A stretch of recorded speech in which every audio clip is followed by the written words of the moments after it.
What's going on, everybody? We're here today with the Garden Burn beatdown deck, I guess I'd call it. We filmed the video once, but it didn't turn out too well because we had to rush and make it. So here I am at the house making it. Decided to use a different mat. I have so many mats.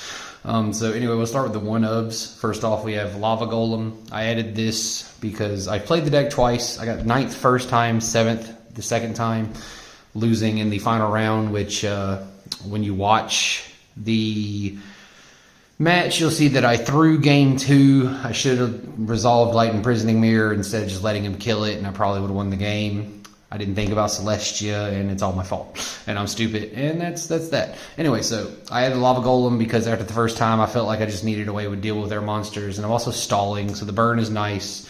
Won a couple of games because of this. Sanguine searches for everything in the deck, basically, all the little guys. Marshmelon can't be destroyed by battle and has a nice little 1000 burn that you might get in every once in a while.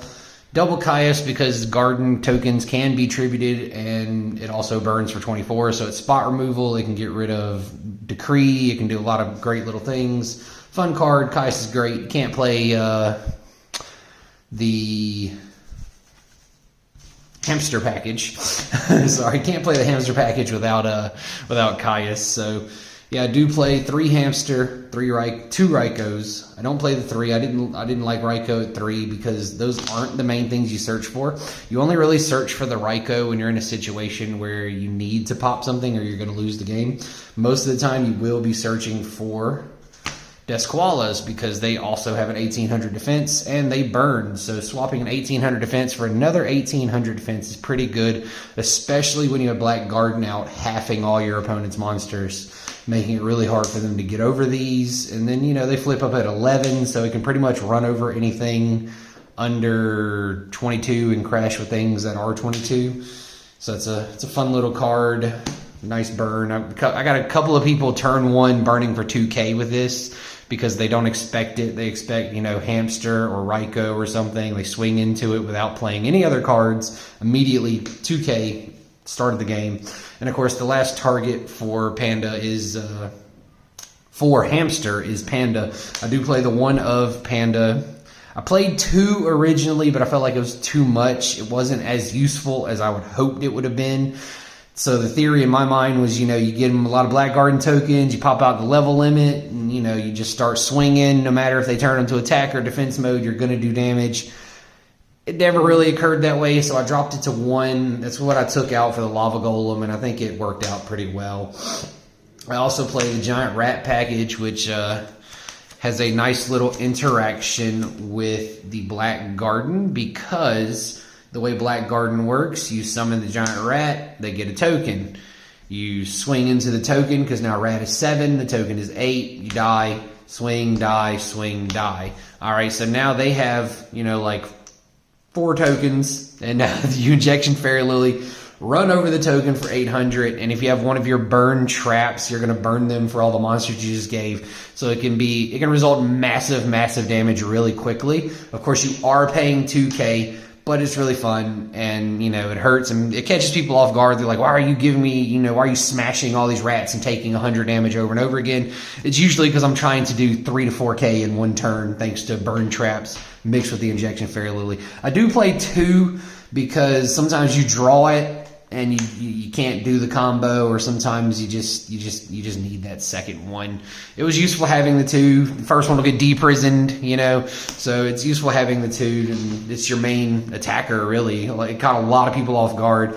I had one guy, he upstarted twice to try and draw out of it after I'd already paid myself too low to pay the Injection Fairy Lily. And then he realized that by doing that, he gave me the Injection Fairy Lily again, and he had no way to get over it for game. And he just ended up scooping. So definitely catches people off guard. They don't think about that. They just slam their upstarts. You know, a better player probably noticed, but, you know, it happens. He was trying to draw the out. He couldn't get one.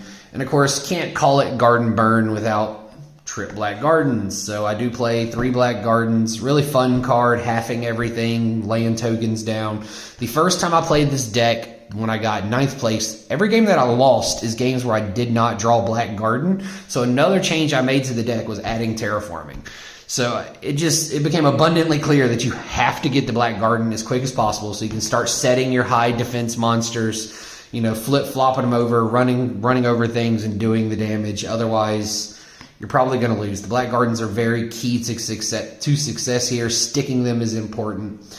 And speaking of Garden, you have Trunade here because sometimes you want to tribute for a Caius. Well, you don't want your Caius half, so you Trunade, bounce up the Garden, get rid of all their back rows as well, and then you can get your Caius off. It comes out at 24, play the Garden back down, and now they have to deal with the 24 while all their stuff is still being halved. Heavy, because why not?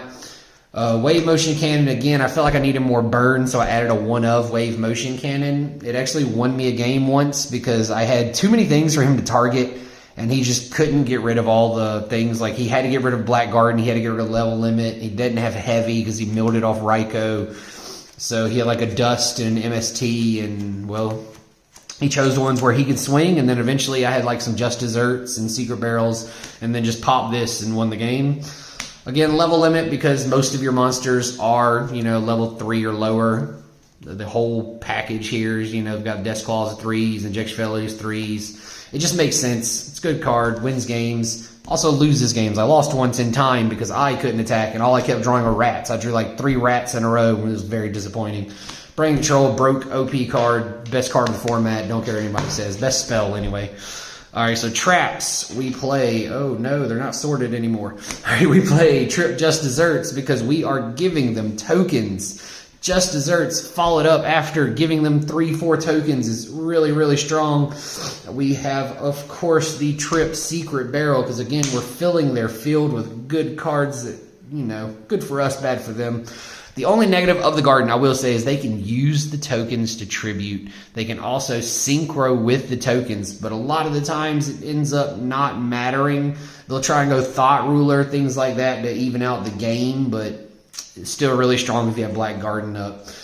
And then we need to protect, right? We need to protect our gardens. So we have 2 Dark Bribes, 1 Starlight Road, Solemn Judgment, and then a little more burn. We have Magic Cylinder, Ceasefire, and then our final, let's see here, the side deck. We'll go through the side and then I'll do the extra because the extra is a little less important. So for the side deck, I did side deck Mirror Force and Torrential for more aggro decks that you just need these. Like, these are pretty useful against Blackwing to not just lose the game.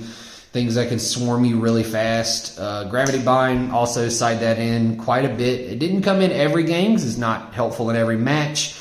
That's why I just play the Level Limit over the Gravity Bind because you don't always want to stop all of your own attacks. So you don't want to get stuck not being able to swing with your Caius, not being able to swing with, you know, with rats and things like that. So fun card, but it's not useful in every matchup. You don't want to see it every game. I side 2 My Bodies because my locals is full of people playing Deck Devastation Virus, and I don't know if you noticed, but most of my deck dies to Deck Devastation Virus. So this was helpful versus DDV as well as Nobleman Across Out. That's actually how I got 9th last time. I got Nobleman Across Outed, and I could not come back from the game, so I lost.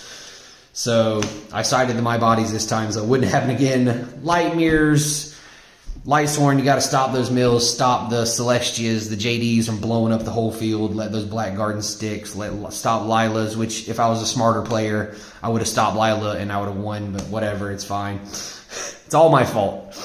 The deck didn't fail me, I failed the deck. Twister, MST, these are the, you know, stop decrees. I played against 3 decks playing Decree the day I topped with this. It was really, really annoying. I played Lightsworn, Christia Sworn, and some Chaos Plant that was also maining Decree. It was just crazy, so much Decree. Ugh, it was annoying. 2 Fossil Dinos because you can summon them off Rat, and they're really good versus some matchups. And you can, if you need to stop giving the tokens, it's a good way to stop the tokens as well. Cyber Dragons because it's a really great card. I mean, Cyber Dragon. 1 more Dark Bribe because negating things are fun. You need these in certain matchups. I usually would side this in versus Black Wings as well. And just things that have heavy pop spells and traps. And I did play 2 Starlight Road. I took the second one out because it just wasn't coming up often enough, siding it in. And I would draw it and it'd be dead. Whereas at least Bribe, I can bribe anything. You know, I can bribe a Smashing. I can bribe a Vortex. Technically, I guess you could Starlight Road a Vortex, but only if you have more than one monster. And then the last addition that I changed was this Lava Golem. Really good when you're sighting in the Gravity Vines. Really good going into time, which I actually did lose in time. Spoiler alert, if you haven't watched that. I didn't know we were going to time. I should have known. I should have checked the time. I took out too much burn. I drew too much paying life points cards, and it cost me game 3. Alright, so for the extra deck, the cards that matter are the Chimera Techs, because you are playing, the Cyber Dragons, so you might as well play 2 Chimera Techs. The Stardust Dragons for Starlight Road. Then you have your standard 5s. You have a couple of 6s thrown in, you have a 4 because the tokens are 2. You have Bryonic because Bryonic is Bryonic. Alright, and then we have Black Rose Dragon. Ancient Fairy Dragon's good because the 3,000 defense. So many people misplayed, not realizing that Black Garden only halves the attack. I had 2 different people attack into my defense mode monster thinking it was halved and kill themselves because they were already low on life and just eating like 1,000 damage, swinging into, 2,000 something defense. So that's really fun. Thought Ruler because it's a good card. Colossal Fighter because it's a good card. And Dark End Dragon because all the tokens are dark. So if you happen to take, Brain Control, Krebins, Brain Control, Plague Spreader, whatever, what have you, Dark End is there as an option. So this was the deck. It was a fun deck. As you can see, these are mismatched now because I don't play it. I've taken the deck apart, so to speak. So if you like the deck, I would suggest giving it a try. It's a fun deck to play if it's unexpected, but after playing it twice, I feel like people are expecting me to play it, so, got to come with some new heat every week. So the deck was a lot of fun. Remember to like, follow, subscribe, check out our YouTube, our Facebook, our Instagram. I think we're everywhere. Maybe one day it'll be on TikTok, who knows, but the deck's a lot of fun. Thanks for watching, and hopefully you enjoy the deck and don't bash me in the comments.